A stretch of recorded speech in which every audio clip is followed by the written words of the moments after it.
ജമ്മു കശ്മീരിലെ പഹൽഗാം ശരിക്കും പറഞ്ഞാൽ ഒരു ഗ്രാമ പശ്ചാത്തലമാണ്.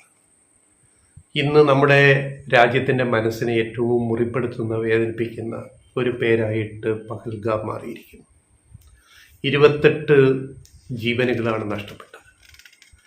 ഞങ്ങളതിൻ്റെ ആ ദുരന്തമുഖത്തെ അതൊന്നും അല്ലിപ്പോൾ പറയാൻ ഉദ്ദേശിച്ചത്. അതൊക്കെ മാധ്യമങ്ങൾ വേണ്ടുവോളം റിപ്പോർട്ട് ചെയ്ത് ഞങ്ങൾ പറയാൻ വന്നത്, ഒരു നാട്ടിലെ മനുഷ്യരുടെ മനസ്സിലെ ആ ഒരു മാറ്റം, അവരുടെ കണ്ണുകളിലെ തിളക്കം, അവരുടെ മുഖത്തെ ചിരി, അതൊക്കെ ഒറ്റ ദിവസം കൊണ്ട് 24 മണിക്കൂറിനകത്ത് ഇല്ലാതാക്കിയ ഈ കൊടും ക്രൂരതയെക്കുറിച്ചാണ്. കർഫ്യൂ, ഇൻ്റർനെറ്റ് നിരോധനം, എത്രയോ മാസങ്ങൾ, ഇതെല്ലാം അവസാനിച്ചിട്ട് കശ്മീരിലെ ജനങ്ങൾ അവരുടെ ജീവിതത്തിലേക്ക് തിരിച്ചു വരുമ്പോൾ അവരുടെ മുഖത്തുണ്ടായ പ്രസാദം, വെളിച്ചം, ഇതിനൊക്കെ ഇല്ലാതാക്കുക എന്ന് പറഞ്ഞു കഴിഞ്ഞാൽ എന്തൊരു കഷ്ടമെന്ന് ആലോചിക്കണം. ഞങ്ങളതിൻ്റെ സാമ്പത്തികം മാത്രമേ പറയുന്നുള്ളൂ, ഞങ്ങളതിൻ്റെ രാഷ്ട്രീയം പറയാൻ ഉദ്ദേശിക്കുന്നില്ല. രാഷ്ട്രീയം ഇഷ്ടം പോലെ മറ്റ് മാധ്യമങ്ങൾ പറഞ്ഞു കഴിഞ്ഞു. ഈ പഹൽഗാം എന്ന് പറയുന്നത് എന്താണ്? അതൊരു പാകിസ്ഥാൻ ഇന്ത്യ അതിർത്തിയിൽ നിന്ന് 200 കിലോമീറ്റർ ഉള്ളിലുള്ള ഒരു ഗ്രാമം. അതായത് പഹൽഗാം എന്ന് പറയുന്ന നമ്മൾ ടൗൺ എന്ന് പറയുന്ന അവിടെ നിന്ന് ഇത്തിരി ഉള്ളിലേക്ക് പോയി കഴിഞ്ഞാൽ മുഴുവൻ ഗ്രാമങ്ങളാണ്. എങ്ങനെയുള്ള ഗ്രാമങ്ങൾ? ആപ്പിളും ആപ്രിക്കോട്ടും അതുപോലെ മറ്റ് ഫല സാധനങ്ങളും പഴങ്ങൾ ഒക്കെ ഉണ്ടാക്കുന്ന, വളർത്തിയെടുക്കുന്ന, അതുപോലെ ഒപ്പിയം അറിയാമല്ലോ, കറുപ്പ്, അതിൻ്റെ കൃഷി അവിടെയുണ്ട്. പോപ്പി എന്ന് പറയുന്ന ഒപ്പിയത്തിൻ്റെ കൃഷിയുണ്ട്. അപ്പോൾ ആപ്പിളും ഒപ്പിയവും ആപ്രിക്കോട്ടും ഒക്കെ പിന്നെ കർഷകർ കൃഷി ചെയ്തെടുക്കുന്ന ഗ്രാമങ്ങളാൽ ചുറ്റപ്പെട്ട ഒരു സ്ഥലമാണ് പഹൽഗാം. പാകിസ്ഥാനിൽ നിന്ന് 200 കിലോമീറ്റർ ഉള്ളിൽ. അവരുടെ ജീവിതത്തിൽ തീവ്രവാദ പ്രവർത്തനങ്ങളുടെ ഒരു ഘട്ടം കഴിഞ്ഞിട്ട് ജമ്മു കാശ്മീരിലെ ഇൻ്റർനെറ്റ് നിരോധനവും കർഫ്യൂ ഒക്കെ പിൻവലിച്ചപ്പോൾ അവർക്ക് ജീവിതത്തിലേക്ക് ഒരു തിരിച്ചുവരവുണ്ടായി. അവരുടെ ജീവിതമാണ്, അവരുടെ രക്തവും മാംസവുമാണ് ഇപ്പം ചീന്തിയെറിയപ്പെട്ടത്. ഈ പോയ ടൂറിസ്റ്റുകൾ ഇത്രയും പേര് മരിച്ചു, സൈനിക ഉദ്യോഗസ്ഥരുൾപ്പെടെ 28 മരണം. പക്ഷേ ഇതിൻ്റെ നൊമ്പരം ഏറ്റവും കൂടുതൽ ഏറ്റുവാങ്ങുന്നത് ഈ മരണപ്പെട്ടവരുടെ, അവരുടെ കുടുംബാംഗങ്ങളുടെയും സങ്കടവും ദുഃഖവും നമ്മൾ പങ്കുവെക്കുമ്പോഴും ആ ഗ്രാമങ്ങളിലെ ജനങ്ങളുടെ ജീവിതത്തിലെ വെളിച്ചം അണഞ്ഞു പോയിരിക്കും.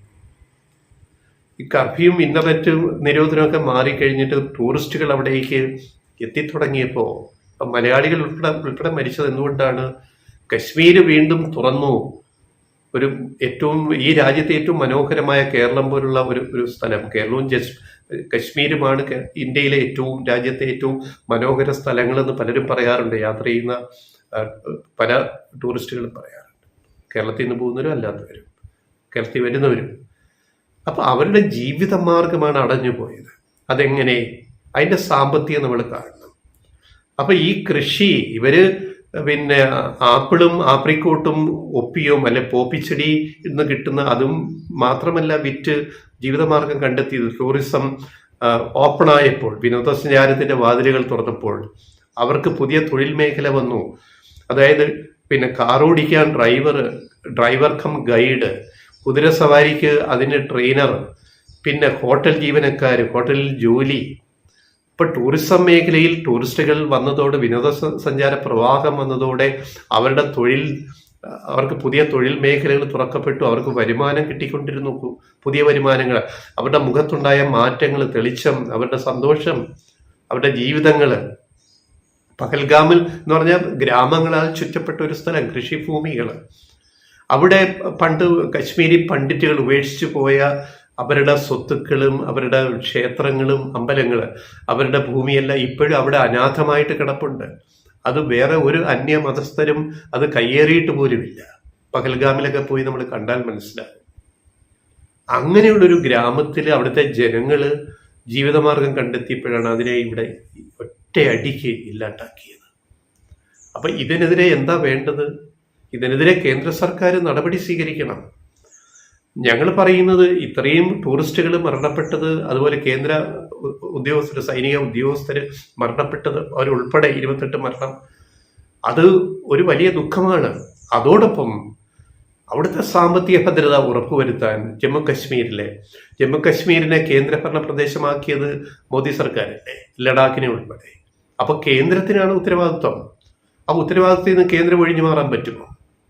പ്രധാനമന്ത്രി നരേന്ദ്രമോദിയും ആഭ്യന്തരമന്ത്രി അമിത്ഷായും ഒക്കെ ഇപ്പോൾ ഇടപെടുന്നത് നല്ല കാര്യങ്ങൾ. പക്ഷേ ഞങ്ങൾ പറയുന്നത് അവിടുത്തെ സാമ്പത്തിക ഭദ്രത, അവിടുത്തെ ജനങ്ങളുടെ ജീവിത നിലവാരം, അതൊക്കെ ഉയർത്താൻ ഈ തീവ്രവാദത്തെ എതിർത്തുകൊണ്ടുള്ള നടപടികൾ അവിടെ ഉണ്ടാവണം.